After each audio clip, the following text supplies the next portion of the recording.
Hi, I'm Charlotte Barrielle here at the PaleyFest with Red Carpet Report.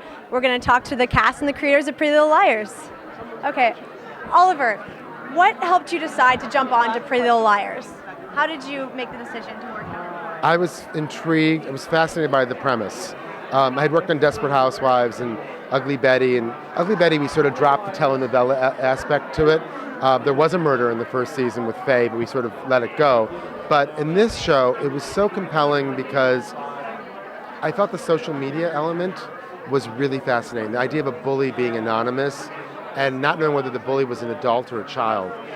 There was that famous news story about the mother who had tortured that neighborhood kid online, and that was in my head as I watched the entire pilot thinking, what if this is not a kid? What if this is one of the parents? What if this is an adult? So I was fascinated by that, and I loved the idea that the four girls who were not really that close in the pilot, the show began, would be bonded and emboldened by this threat. I thought it was a really interesting idea for a series.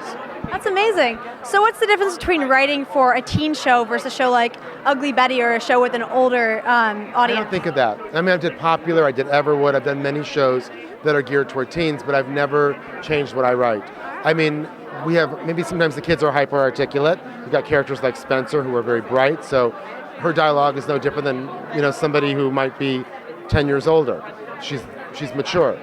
But I feel like, just what the girls, I have to put my mindset has to be, where are the girls in their lives? They're not your average teenager because of the amount of threats they've already faced. However, what's great about writing for this age is they're very emotional and very passionate. And there's not a lot of filters. The older you get, the more filters you have, more defense mechanisms, less chance you have of being honest.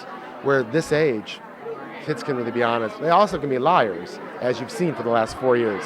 But they also can be brutally honest because they don't necessarily pull punches. And I love that. That's awesome. Is there anything you can tell us of the season 4 finale? It's amazing. It's satisfying. It's jaw-dropping. It gives answers you've been waiting for a long time. Our audience has indulged us, and they've been very patient. And they're going to get some juicy answers. All right. Thank you so much. Thank you. Thanks for watching. Feel free to subscribe for more, like the video. Feel free to comment with who you think A is.